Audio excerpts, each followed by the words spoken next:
안녕하세요. 워런 버핏처럼 매일 신문을 박사익 전무와 함께 읽으면서 투자의 고수가 됩시다. 웜의 신박하고는 2월 7일 화요일 순서입니다. 오늘은 기사를 막 검토하다 보니까 한 9개를 제가 올렸다가 몇 개를 좀 지우고 6개만 다시 추려봤습니다. 아침에도 우리 최상무랑 채플미 하면서 챗 GPT 얘기를 좀 많이 했었는데요. AI 이쪽이 앞으로 거대한 4차 산업혁명이기 때문에 이쪽의 기술 수준이 계속 어느 정도 발전되고 있는지를 신문 기사를 통해서 계속 확인을 좀 해 나갈 생각입니다.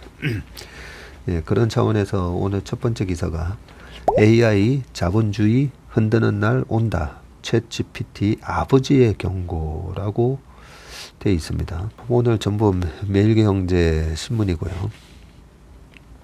창조자들도 놀란 AI의 진보, 특이점 오기 전 대비하라. 오픈 AI 창립 멤버 샘 올트먼, 노동대체, 사유재산 무의미, 이익 어떻게 배분할지 문제, AI 통제, 소유권도 화두, 혁신 저해되더라도 규제를, CTO도 정부 개입 주문 나서라고 되어 있고요. 아버지라고 하기에는 좀 사진이 되게 젊어 보이는데, 사진에 지금 보면 챗GPT 개발 오픈 AI의 샘 올트먼 창업자가 나오는데, 그냥 봐서는 한 40대 초중반처럼 보이는데요. 오픈 AI가 개발한 인공지능, 로보스모, 가상 로봇, 인공지능, 그리고 덱틸, 인간과 유사한 손동작을 구사하는 로봇, 그리고 GPT 3.5, 1750억 개 매개 변수로 학습한 초거대 인공지능, 그리고 뮤즈넷, 음악 듣고 후속 악보를 예측한다. 그 다음에 위스퍼, 언어를 식별할 수 있는 인공지능, 달리2, 문장을 입력하면 그림을 그려주는 인공지능. 와, 그런 것도 있나 보네요. 이 샘 올트먼 창업가 겸 CEO가 인공지능이 고도로 발달하면 자본주의가 무너질 수 있다고 경고를 했다. AI가 인간을 대신해서 스스로 수익을 창출하는 세상이 오면 시장 경제의 근간인 사유재산에 대한 권리를 더 이상 주장하기 힘들 것이라는 메시지다. 올트먼 CEO는 포브스와의 인터뷰에서 일반 지능, AGI라고 해놨네요. Artificial, 일반이니까 아마 General이라는 단어를 썼겠죠, 아마. Artificial General Intelligence, 뭐 이런 단어의 첫 글자라고 생각이 듭니다. 인공일반지능이 점진적으로 개발될 것으로 내다봤는데 AGI는 특정 분야에 국한되지 않고 범용적으로 모든 상황에 투입될 수 있는 AI를 가리킨다. 올트먼 CEO는 나는 자본주의를 사랑한다면서도 하지만 자본주의는 현존하는 모든 나쁜 시스템 중에서 가장 좋은 시스템일 수 있기 때문에 더 나은 방안을 찾았으면 한다고 말을 했다고 합니다. 특히 그는 AGI가 개발되면 자본주의를 무너뜨릴 수 있다면서 이 때문에 오픈 AI는 다른 기업과 다른 방식으로 만들어졌다고 설명을 했네요. 오픈 AI는 2015년 올트먼과 일론 머스크, 일리아 수츠케버가 AI가 인류를 위협할 수 있다고 판단을 해서 인류에게 이익을 주는 것을 목표로 설립한 기관이다. 아니, 여기에 일론 머스크가 들어가 있네요. 비영리 단체인 오픈 AI 유한 책임 회사 밑에 영리 단체인 오픈 AI 유한 책임 투자자 LP를 두고 있고, 올트먼은 AGI가 정말 제대로 개발되면 좋겠다면서도 하지만 만약에 고장이 나면 무엇인가 다른 조치가 필요할 수 있고 이 때문에 특정 회사가 이런 AI를 소유해서는 안 된다고 강조를 했습니다. 그는 AGI가 개발되면 현재 시장 메커니즘인 자본주의의 작동이 어려울 것으로 내다봤는데 무시한 얘기다 그죠? AGI는 스스로 일을 해서 수익을 발생시킬 텐데 이를 어떻게 배분해야 할지가 관건일 것이라면서 또 AI를 누가 통제할 수 있으며 이를 소유한 회사는 어떤 지배구조로 구성돼야 하는지 등 새로운 생각이 필요하다고 지적을 했다. 이 정도로 이제 막강을 했지만 이걸 갖다가 국가가 소유해야 되는 게 맞는지 아니면 특정 기업이 소유하는 게 맞는지 아마 그런 얘기를 하는 것 같습니다. 그는 오픈 AI가 만능 챗봇인 챗GPT와 만능 화가인 달리2를 무료로 공개한 이유에 대해서 오버톤 윈도우 효과를 위해서라고 강조를 했는데요. 오버톤 윈도우는 극단적 선택지 가운데 대중이 받아들일 수 있는 정책과 사고의 범위인데 외부 충격에 따라 수용 여부가 달라진다. 1998년 외환위기를 계기로 국제통화기금이 대규모 정리해고를 권고를 하자 국민이 순순히 받아들인 것이 대표적이다. 오버톤 윈도우 이런 말이 있었네요. 그는 구글은 연구 실적을 공개하지 않고 있고 AI가 안전할까 두려워하는 사람이 많다면서 하지만 정말 중요한 것은 앞으로 세상에 일어날 일을 사람들이 이해할 수 있도록 하는 것이고 이를 위해서 때로는 불편하겠지만 건강하게 생각하는 것이 중요하다고 설명을 했습니다. 챗GPT는 사용한 뒤 향후 급변할 사회성을 미리 상상해 보라는 메시지다. 이날 미라 무라티 오픈 AI CTO 역시 AI를 규제하자고 강조를 했고요. 무라티 CTO는 시사주간지 타임에다가 챗GPT를 내놓는 것에 대해 약간의 전율을 느꼈다면서 참신함과 순수한 호기심뿐 아니라 어떤 부분에서 사람들을 위해 유용하게 쓸 수 있을지 궁금했다고 운을 뗐고요. 하지만 그는 그런 AI 도구들은 오용되거나 나쁜 행위자들에 의해 사용될 수 있다고 주장을 했고요. 그러면서 그는 인간의 가치에 부합하도록 AI를 통제하는 것이 중요하다고 말을 했습니다. 특히 무라티 CTO는 혁신이 저해받더라도 정부가 앞장서서 AI를 규제해달라고 주장했다. 그는 AI를 규제하는 것은 지금도 이르지 않다면서 이 기술이 가져올 영향을 고려할 때 모든 이가 지금부터 참여하는 것이 중요하다고 말을 했고요. 오픈 AI CEO와 CTO가 AI의 위험성을 환기하고 나선 까닭은 AI 개발 속도가 급속도로 빨라지고 있었다. 올트만과 머스크는 창업 당시에 AGI가 인류를 위태롭게 할 수 있다면서 가능한 많은 사람이 이런 AI를 소유하도록 권한을 부여해야 한다고 주장을 했다고 합니다. 오픈 AI가 작년 11월 말 출시한 챗GPT는 문장만 입력하며 시, 소설, 리포트 등을 사람이 작성한 것처럼 자유롭게 작성을 해서 큰 인기를 지금 끌고 있다고 합니다. 밑에 용어 나오네요. 인공 일반 지능, Artificial General Intelligence 맞네요. 인간의 지시 없이도 스스로 학습과 훈련이 가능한 인공지능. 인간이 할 수 있는 모든 지적인 업무도 성공적으로 수행할 수 있다.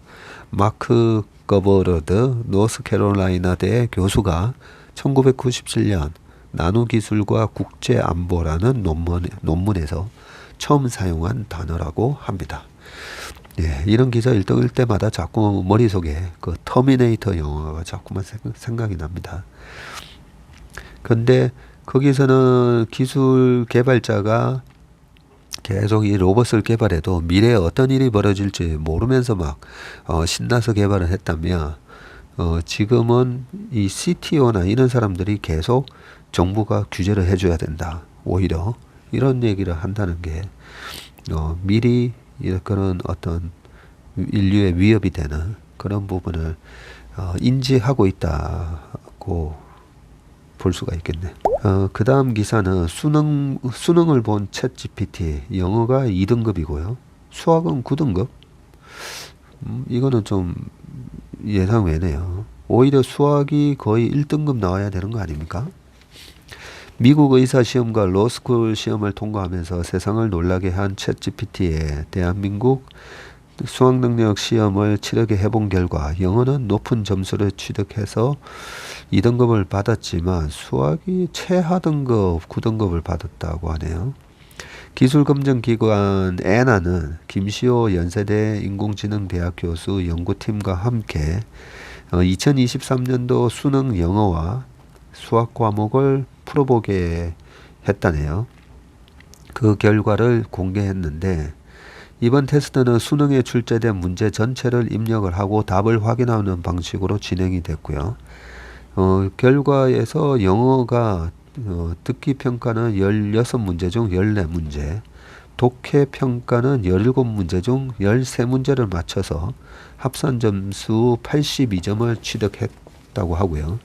이는 수능 2등급 수준에 해당하는 점수인데 반면 수학에서 상반된 결과가 나왔는데 공통과목 분야에서 20문제 중 6문제의 정답을 맞췄지만 확률과 통계, 미적분학, 기하 분야 문제는 전부 틀렸다고 합니다. 수능 등급으로 환산하면 최하 등급인 9등급 수준의 실력이고 이상호 이 에나 CTO는 챗GPT는 한 자릿수 곱셈만 가능한 것으로 보인다. 두 자릿수 곱셈부터는 거의 다 오답이었다고 발표. 요거를 읽으면서 저는 그런 생각이 나네요. 어떤 생각이 드냐면요. 혹시 우리나라 수능 문제가 너무 어려운 거 아닌가? 그리고 너무 모호하게 출제가 되는 건 아닌가?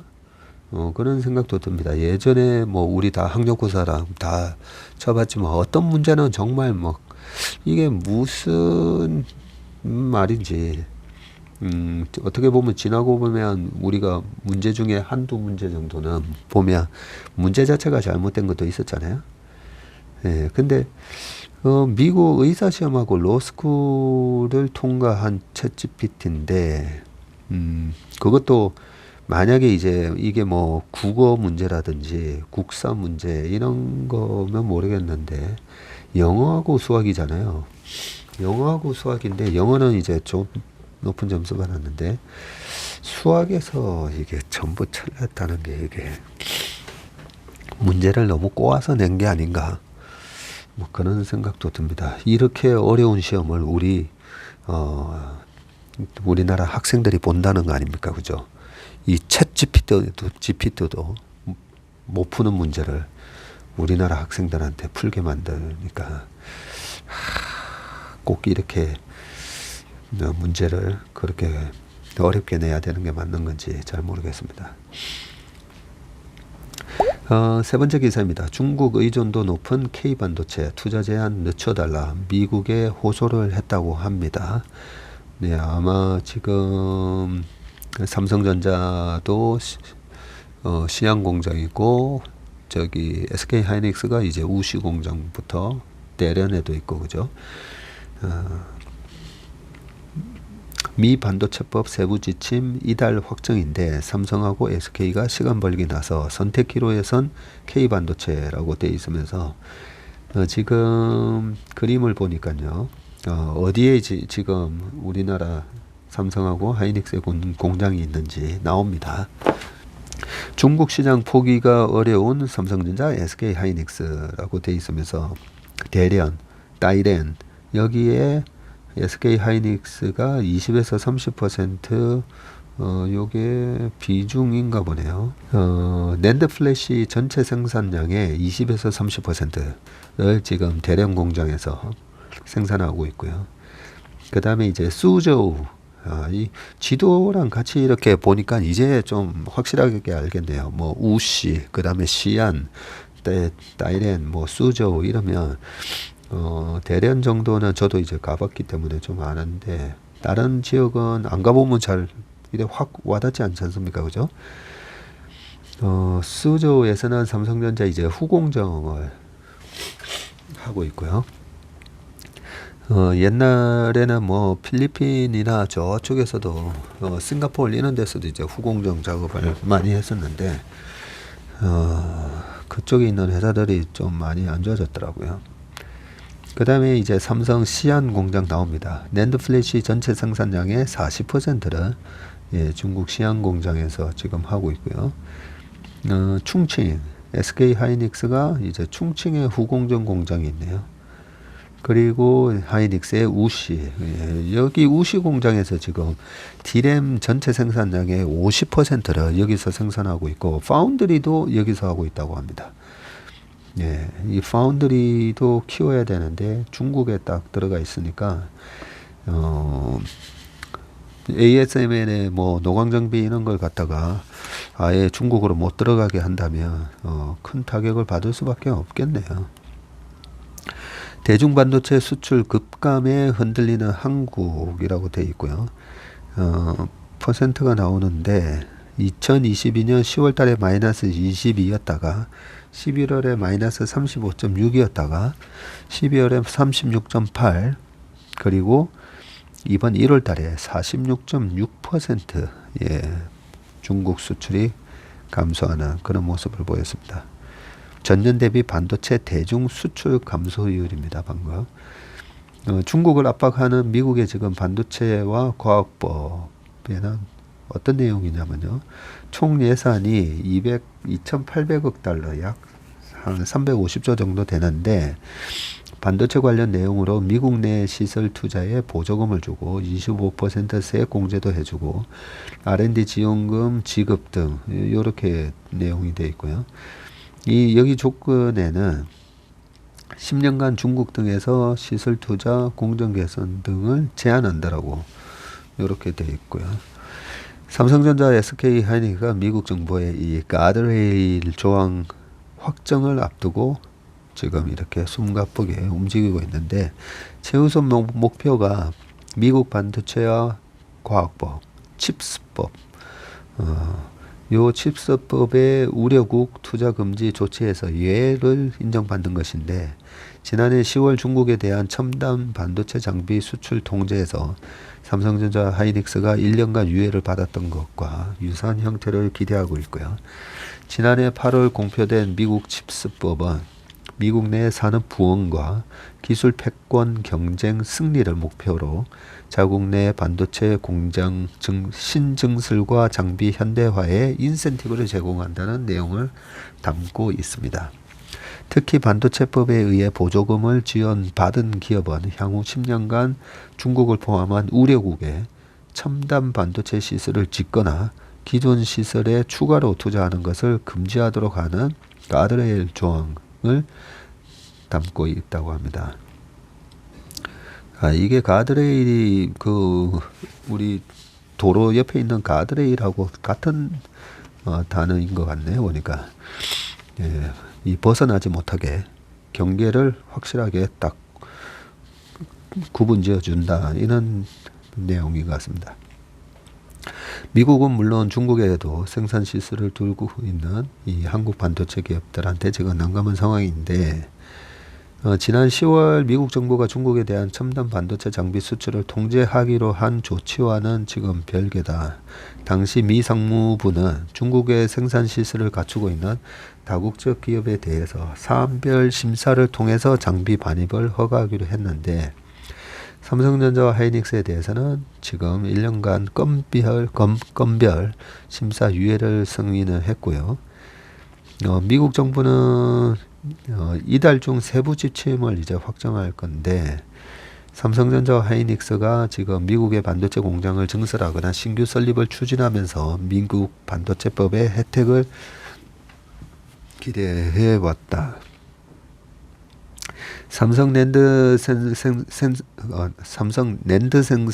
40%, SK는 D램 50% 중국 현지 생산, 메모리 기반 흔들릴 위기. G2 사이에 낀 K반도체 장비 수출 규제 1년 유예처럼 반도체법도 예외 인정을 해달라고 지금 정부도 힘합쳐서 공동 대응하고 있다라고 돼 있는데 삼성전자가 지금 텍사스 오스틴의 파운드리 공장을 운영하고 있고요. 현재 운영 중인 공장 인근인 텍사스 테일러에는 신규 공장을 또 건설 중입니다. 앞으로 20년간 미국 텍사스 주에 반도체 공장 11곳을 신설할 계획이라는 외신 보도도 있었는데요. 반면 이제 하이닉스는 150억 달러, 약 한 18조 7천억을 투자해서 첨단 패키징 제조와 반도체 관련 연구 개발에 투자할 예정인데, 이를 위해 올해 중에 첨단 패키징 공장을 위한 용지를 선정한다는 계획인데, 2025년에서 2026년 양산을 시작하고 직원 1000여 명을 고용할 것이라는 관측도 나오고 있고요. 최태원 회장이 지난해 바이든 대통령과 화상 면담에서 이 같은 내용을 포함한 220억 달러 규모의 신규 투자 계획을 밝히기도 했고요. 이들 기업이 미국에 공장을 건설하는 것은 미국 시장에 대한 접근성을 높이는 동시에 미국 정부로부터 인센티브를 받기 위한 것이다. 하지만 미국의 대중 투자 금지 조항이 시행이 되면 중국 공장은 사실상 운영이 어렵게 되고 기존 시설을 업그레이드하는 것조차 불가능하기 때문이죠. 미국의 대중 반도체 압박이 본격화된 지난해 이후에 삼성전자와 하이닉스 모두 중국 현지 공장 운영에 고심을 거듭해왔고, 지난해 3월에 30조 원을 투자해서 시안 2공장 양산을 시작을 했지만 향후 지속적인 시설 업그레이드가 가능할지는 미지수인 상황이다. 김재준 삼성전자 부사장은 지난달 31일 실적 발표 컨퍼런스 콜에서 중국 시안 공장과 관련해서 중국의 공장을 안정적으로 운영하기까지 오랜 시간이 소요됐으며 이미 많은 투자가 이루어졌기 때문에 매우 신중한 검토가 필요한 사안이다라고 말을 했고요.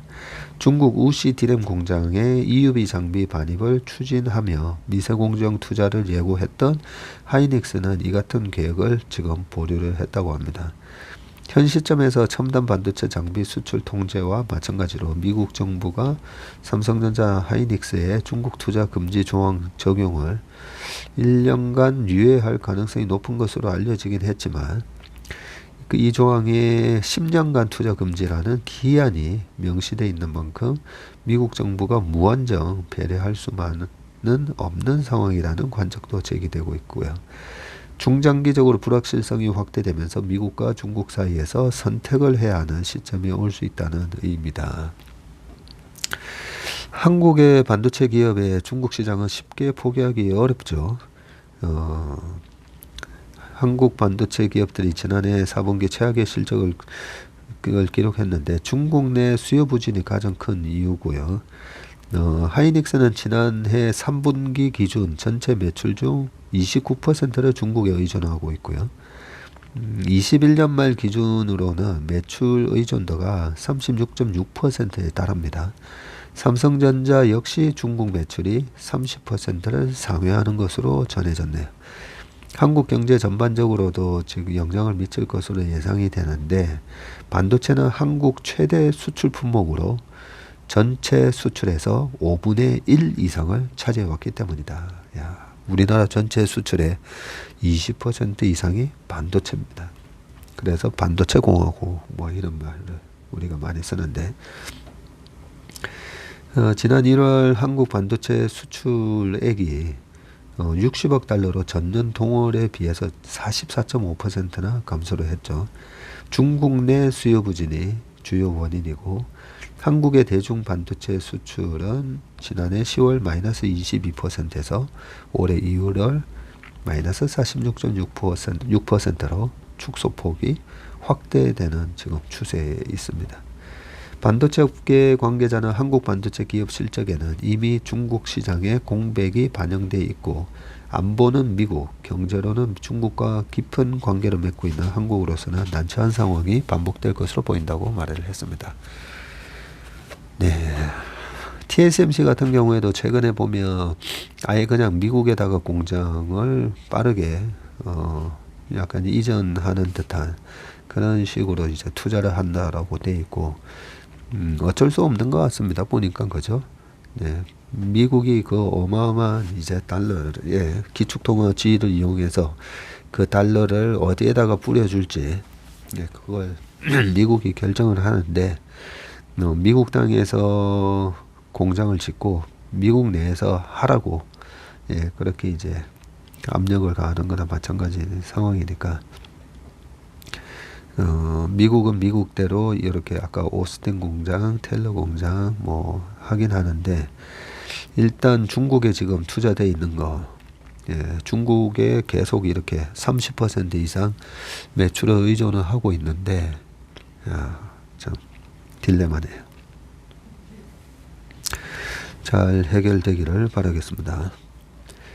중국 화웨이 옥죄는 미국 자국 반도체 부품 공급 전면 통제라고 되어 있습니다. 화웨이 같은 회사가 이제 그 중국에서 핸드폰 1등으로 올랐었다가 이렇게 미국이 옥죄는 바람에 지금은 샤오미랑 오포, 비보 여기가 이제 중국에서 가장 많은 핸드폰을 생산하는 업체로 이제 바뀌었는데요.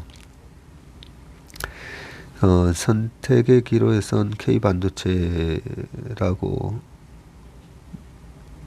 그 앞 기사에 이어서 지금 나오고 있는데 삼성전자와 이제 하이닉스가 미중 반도체 패권 전쟁 틈바구니 속에서 생존을 위해 동분서주 하는 가운데 중국에 대한 미국 정부의 압박 수위가 계속해서 지금 높아지고 있고요. 반도체 장비 수출 통제에서 최근에 일본과 네덜란드의 동참을 이끌어내면서 포위망을 더 좁혀가는 분위기고요. 이와 동시에 미국은 중국 기업 화웨이에 대한 자국 기업의 반도체 수출을 원천 차단하는 방안을 검토 중인 것으로 알려졌다고 합니다. 미국 상무부는 인텔, 퀄컴 등 모든 자국 기업이 화웨이에 반도체를 수출하는 것을 전면 금지하는 방안을 지금 검토 중이고요.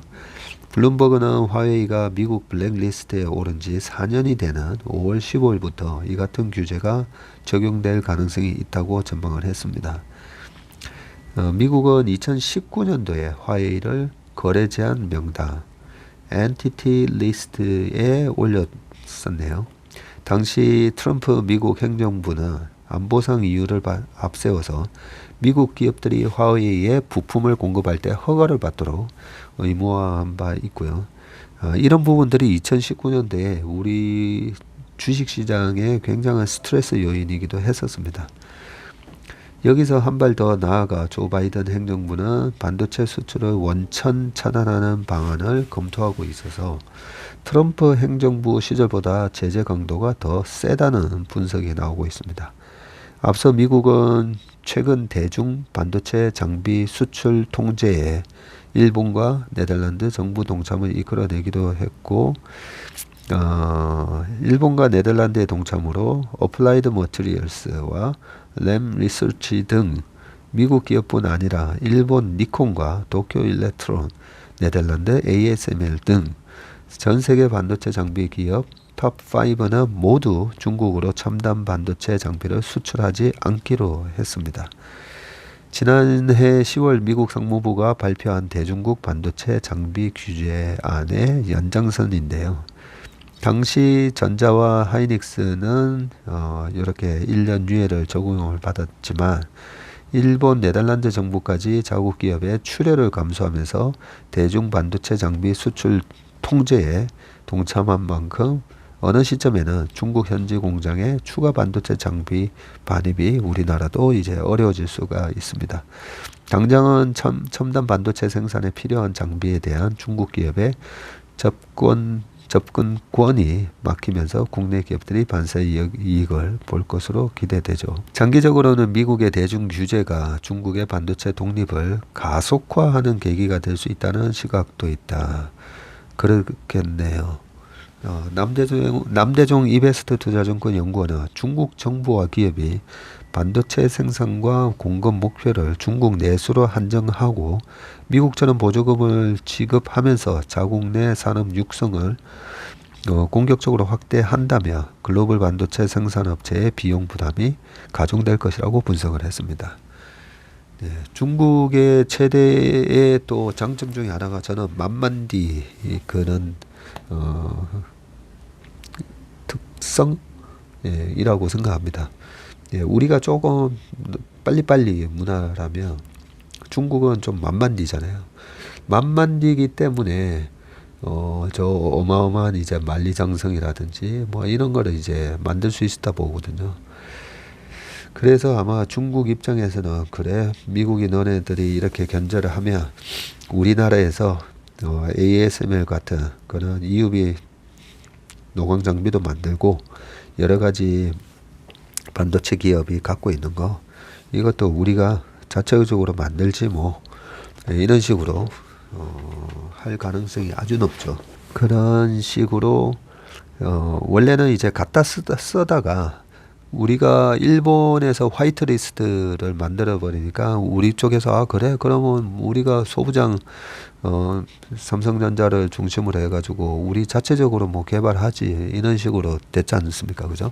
물론 그러고 나서도 여전히 이제 일본 제품을 많이 쓰기는 하지만 예, 그런 식으로 이제 반도체 독립을 가속화하는 계기가 될 수 있다는 시각도 충분히 일리가 있는 것 같습니다. 그 다음 슈퍼리치 고금리에도 예금 채권보다 주식 삼성전자와 테슬라를 늘렸다 이렇게 돼 있습니다. 슈퍼리치의 재테크하고 사진을 아주 재밌게 그려 놓으셨네요. 신사임당 5만원권에 있는 이 신사임당의 얼굴에 아주 비싼 귀걸이와 선글라스 그리고 왕관까지 그렇게 씌워 넣으셨네요. 이렇게 보니까 완전히 엄청 세련된 강남 사모님 같은 이미지가 듭니다. 자산 100억 원 이상 슈퍼리치 투자의 전망이라고 되어 있고요. 올 투자 유망 국가는 어디라고 보느냐? 미국, 두 번째 한국, 중국, 신흥국, 유럽 이렇게 되어 있고 올 코스피 전망도 해 놓으셨네요. 코스피 전망이 일단 요 밑에 자산 규모 100억 원이 넘는 고액 자산가한테 이제 매일경제와 삼성증권이 100억 이상 슈퍼리치 136명을 대상으로 실시한 조사라고 합니다. 올 코스피 전망을 어떻게 해놓으셨나요? 2400에서 2600 사이 정도일 거라는 게 47%고요. 2600에서 2800이 그리고 한 14.7%, 2800 초과가 5%, 2200에서 2400이라고 보시는 분이 23.5, 그리고 2000에서 2200, 요 정도가 이제 8.8%, 요렇게 이제. 근데 이 뭐 전망은 의미 없는 거라 보고요. 올 투자 확대 자산, 요런 게 좀 중요하죠. 뭘 확대할 건지. 주식이 32.1%, 실물 자산, 부동산이나 금, 이런 부분이 27%, 채권 10몇 프로, 그 다음에 정기 예금 이런 식으로 되어 있고 올 기대 수익률은 이 표가 조그맣게 되어 있어서 올 기대 수익률이 이제 10에서 15%, 10에서 15%가 21.3%, 5% 이상 15%에서 32, 11.8. 요거는 밑에 이제 기사 내용을 보는 게 오히려 나을 것 같더네. 자산 규모의 100억 원이 넘는 고액 자산가 A씨는 작년 말부터 새해 초에 걸쳐서 테슬라 주식을 더 많이 매입했다고 합니다. 실적과 전망에 비해 주가가 많이 떨어졌다는 판단이 들었고 현재 2월 초 기준으로 테슬라 수익률은 30%가 넘었다면서 지난해 힘을 못 썼던 성장주들이 올해엔 반등할 것으로 기대한다고.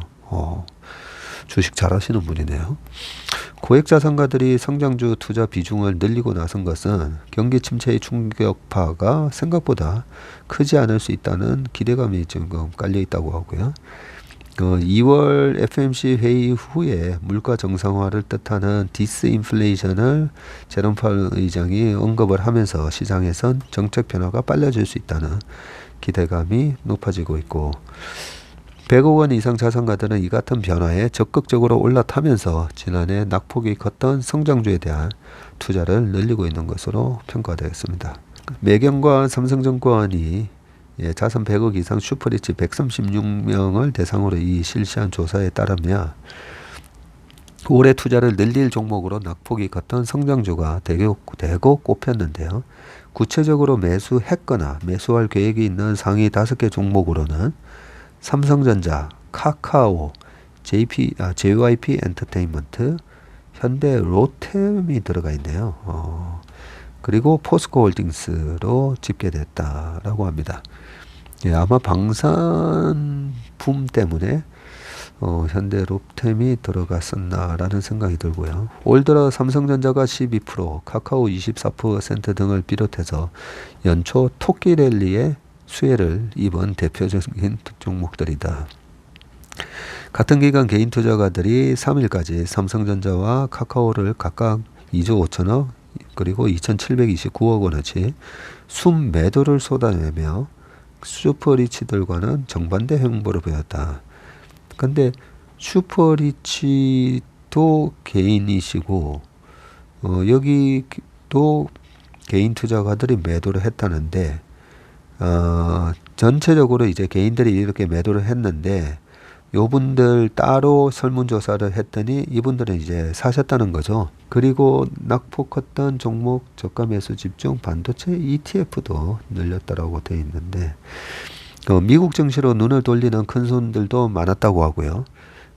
미국 증시 투자 탑픽 5개 종목은 테슬라, 마이크로소프트, 애플, 디렉시온 데일리 반도체 불 3배짜리 SOXL 요 3배짜리 예, 불입니다. 인버스가 아니고.